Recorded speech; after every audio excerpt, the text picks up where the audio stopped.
میرے تمام عمائدین، معتبرین، میرے صحافی بھائیوں،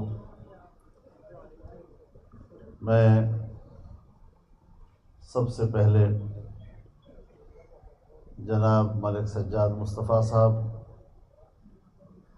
کی جمعیت علماء اسلام میں شمولیت پر ان کو خوش آمدید بھی کہتا ہوں، انہیں دل کی گہرائیوں سے مبارکباد دیتا ہوں اور دعا کرتا ہوں کہ اللہ تعالی ان کے اس بڑے فیصلے کو جمعیت علماء اسلام کی تقویت کا ذریعہ بنائے اور ان کے اس فیصلے پر اللہ ان کو قبول فرمائے، آمین یا الہ العالمین۔ میرے محترم دوستو، یہ چاہ دادو والا ہوا کرتا تھا، آج کل پتہ نہیں کیا نام رکھا ہے اس میں۔ اسی طرح یہ میرے لیے کوئی اجنبی جگہ نہیں ہے۔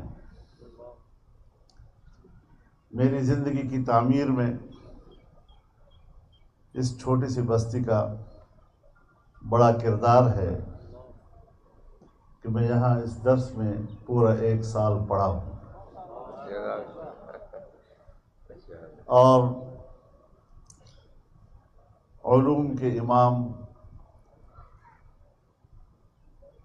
حضرت مولانا محمد امیر صاحب رحمہ اللہ بہت بڑے استاد تھے اور تمام فنون پر ان کو عبور تھا۔ انہوں نے مجھے اپنے آغوش میں لیا، کتابیں یاد کرائیں، پڑھائی، محبت اور شفقت کا مظاہرہ کیا، اور جب میں ملتان سے پڑھنے کے لیے روانہ ہوا تو خانیوال اڈے پر ملک صاحبان کی بس ہوا کرتی تھی، وہ شام کو ادھر آیا کرتی تھی، تو سجاد صاحب کے والد ملک غلام مصطفیٰ ویس صاحب، انہوں نے ہی مجھے ملتان میں بس میں سوار کر کے اپنے مدرسے کی طرف بھیجا تھا۔ تو ایک نسبت ہے میری یہاں سے، اور آج بھی میں شوگر کا مریض ہوں، لیکن گرمی کے موسم میں میں بدپریزی کے لیے آم کھانے یہی آیا کرتا ہوں ان کے پاس۔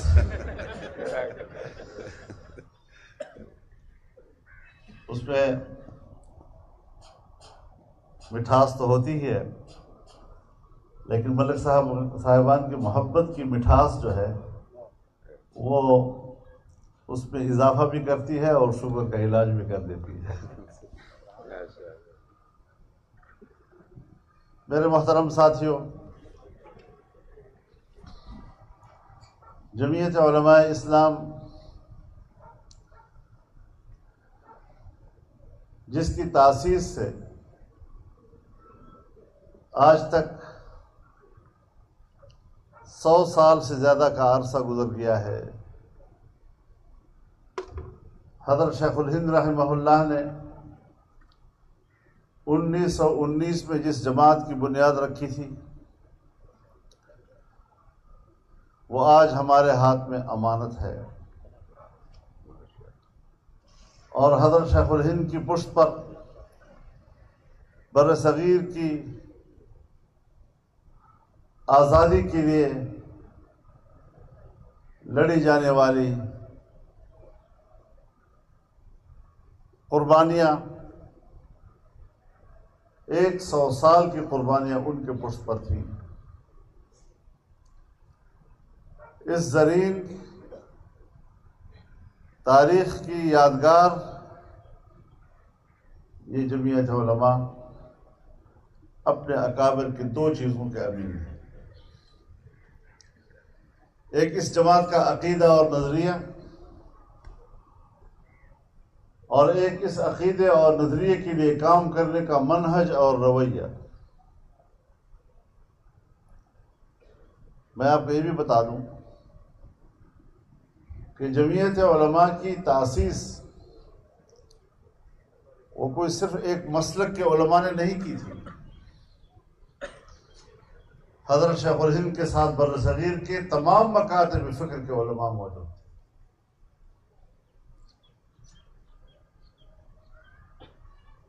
ہم نے سیاست کی ہے، ہم نے دینی اور مذہبی شناخت کو برقرار رکھا ہے، لیکن ہم نے ان رویوں کو اپنایا ہے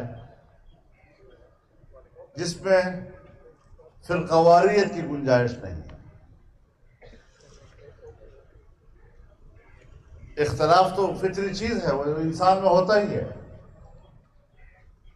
لیکن اختلاف میں نرمی پیدا کرنا یا اس میں شدت پیدا کرنا یہ خود انسان کے اختیار میں ہے. تو ہمارے اکابر کی تعلیمات یہ ہیں کہ ہم نے اختلافات میں نرمی کو فروغ دینا ہے، شدت کو فروغ نہیں دینا.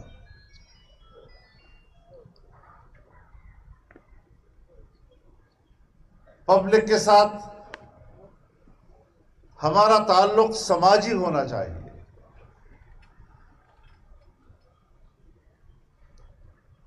لوگوں کے مسائل، کسی مشکل میں ان کے کام آنا،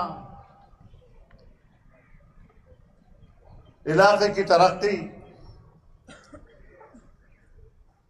لوگوں کا مستقبل،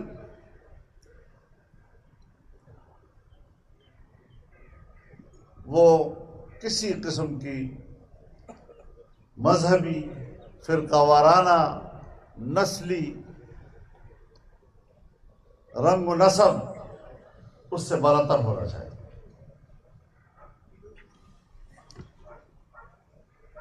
بالکل ایسے ہی کہ اگر اقتدار ملتا ہے تو صاحب اقتدار ہو کر ملک کے ہر شہری کا جو آپ پر حق ہے، آپ نے ہر شہری کے حق کا تحفظ کرنا ہے. آپ نے ہر شہری کا حق اس کے گھر پہنچانا ہے. اگر آپ کے اندر مذہبی تعصب ہو، مسلکی تعصب ہو،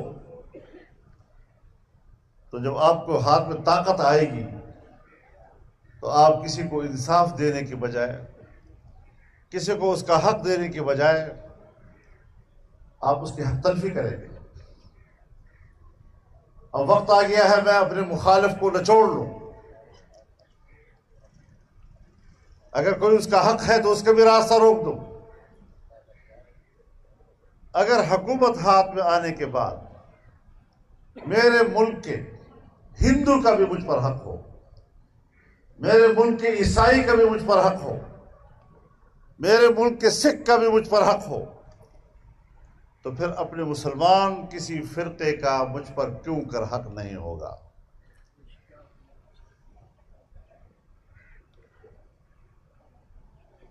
حق بات کو فروغ دینا وہ شائستہ لب و لہجے میں بھی ہو سکتا ہے. جب آپ مقام حکومت میں نہیں تو پھر آپ کم از کم مقام دعوت میں تو ہیں. اور جو لوگ مقام دعوت میں ہیں اللہ تعالیٰ ان کو بھی دعوت کا خود طریقہ سکھلاتا ہے. ادعو الى سبیل ربک بالحکمہ والموعظۃ الحسنہ وجادلہم باللتی ہی احسن. 3 چیزوں کا ذکر ہوا ہے. لوگوں کو اپنے رب کے راستے کی طرف بلاؤ حکمت کے ساتھ، شائستہ انداز گفتگو کے ساتھ، اور تیسرا لفظ ہے جدال. جدال حقیقت میں ذریعہ دعوت نہیں ہے، لیکن کبھی ایسا ہو جاتا ہے کہ دعوت دینے والا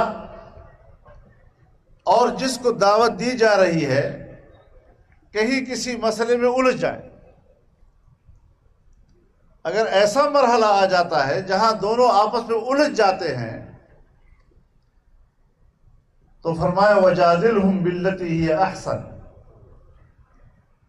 اس جھگڑے کو بھی انتہائی خوبی کے ساتھ نمٹاؤ. وہ جدال بھی ایسا جدال ہو کہ جس کا نتیجہ و معال وہی ہو جو حکمت اور حسن موعظت کا ہوا کرتا ہے. تو آج ہم سب مقام دعوت میں ہیں، لیکن ایک سیاسی قوت ہے جمعیت علماء، جہاں وہ اپنے عقائد و نظریات کی طرف لوگوں کو دعوت دیتی ہے. وہاں اگر اس وطن عزیز میں یا دنیا میں اسلام اور امت اسلام کے خلاف کوئی فتنہ کھڑا ہوتا ہے تو اس کے مقابلے میں بھی سد سکندری بن جانا یہ جمعیت علماء کے فرائض میں سے ہو جاتا ہے.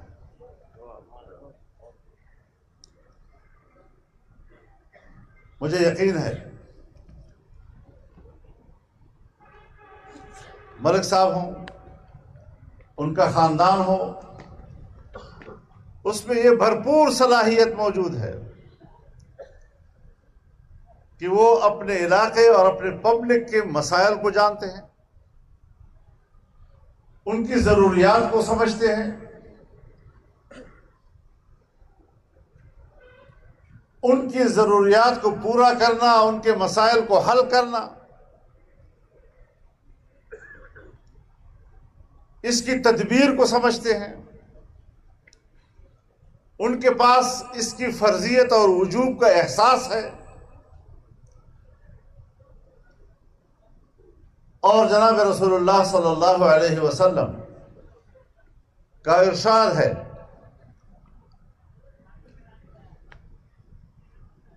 للہ خلق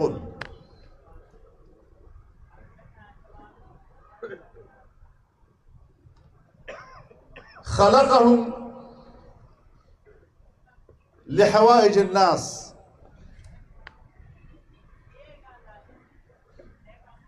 اللہ تعالیٰ کے ایک مخلوق وہ بھی ہے جس کو اللہ تعالیٰ نے اسی لیے پیدا کیا کہ وہ لوگوں کی ضرورتوں کو پورا کریں گے.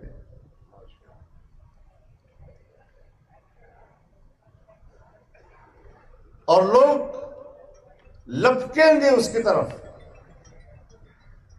اپنی ضرورتوں کے ساتھ. یفزع الناس الیہم بحوائجہم. یقیناً غریب طبقہ، مفلوق الحال طبقہ اگر ان کے زیر اثر ہے تو پھر ان کا براہ راست فرض بنتا ہے کہ ان پر نرمی اور شفقت کا ہاتھ رکھے، ان کی جان، ان کی عزت، اس کے مال کا خود تحفظ کرے.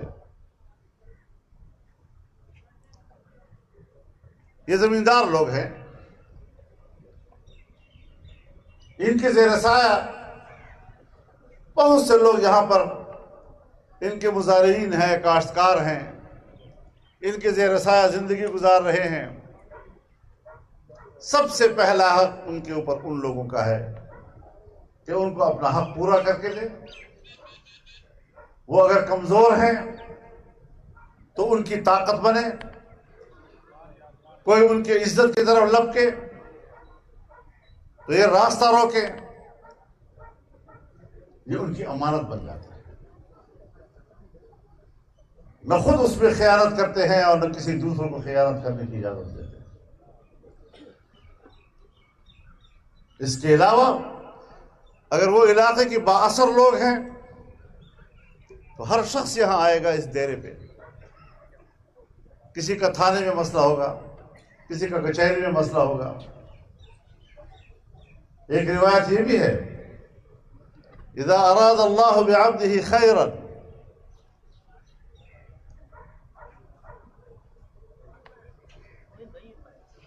یصرف حوائج الناس الیہ.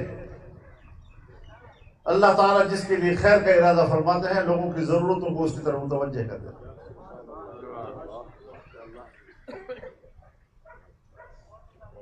یہ خدمت خلق ہے، جتنا آپ کے بس میں ہے۔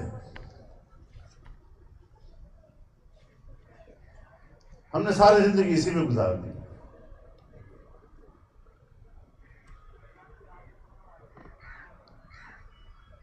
تو آج ہم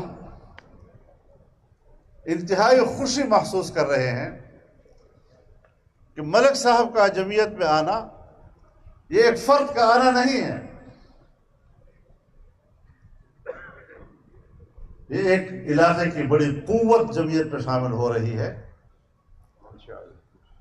اور ان سے وہی توقع رکھی جائے گی جو ان کا مقام ہے، جو ان کی حیثیت ہے۔ یہاں سے تعلق مجھے وراثت میں بھی ملا ہے۔ مفکر اسلام حضرت مفتی محمود رحمہ اللہ، میرے والد قبلہ گاہ، ان کا یہاں آنا جانا ہوتا تھا۔ والد صاحب یہاں آتے تھے، 2-2 3-3 دن رہ جاتے تھے۔ سخت گرمی میں بھی، جب یہاں کوئی پنکھا ونکھا نہیں تھا، بجلی نہیں تھی، تو استاد صاحب اور والد صاحب درخت کے سائے کے نیچے سارا دن گزارتے تھے، اور ملک صاحبان جو ہے وہ مہمانداری کرتے تھے۔ بڑا کھلا دسترخوان ہوتا تھا، اور بٹیرے خاص طور پر بنا کر پیش کرتے تھے۔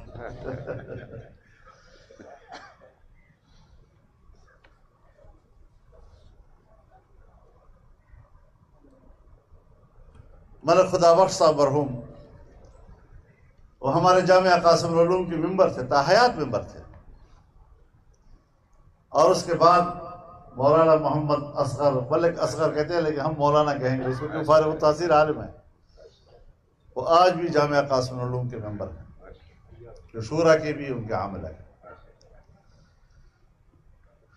تو اس لیے میں کہتا ہوں میں کوئی اجنبی جگہ پہ نہیں آیا ہوں، میں اپنے گھر میں آیا ہوں۔ اور ملک سجاد صاحب نے اس پورے خاندان کی نمائندگی کرتے ہوئے، اس علاقے کی نمائندگی کرتے ہوئے جو فیصلہ کیا ہے، میں ایک بار پھر اس پر انہیں مبارکباد پیش کرتا ہوں، ایک بار پھر انہیں خیر مقدم کہتا ہوں، اور انشاءاللہ ملک کے لیے، خطے کے لیے، علاقے کے لیے ان کا یہ فیصلہ یہاں کے عوام کے روشن مستقبل کا ضامن بنے گا۔ اللہ تعالیٰ اپنی مدد سے سرفراز فرمائے۔ وآخر دعوانا ان الحمدللہ رب العالمین۔ دعا فرمائیں۔ ربنا الحمد لله لك الحمد حمدا كثيرا طيبا مباركا فيه، اللهم صل على سيدنا مولانا محمد وبارك وسلم عليه. ربنا آتنا من لدنك رحمة وهيئ لنا من أمرنا رشدا. اللهم وفقنا لما تحب وترضى، وأحسن عاقبتنا في الأمور كلها، وأجرنا من خزي الدنيا وعذاب الآخرة. اللهم متعنا بأسماعنا وأبصارنا وقواتنا أبدا ما أحييتنا، واجعلها الوارث منا، واجعل ثأرنا على من ظلمنا، ولا تسلط علينا بذنوبنا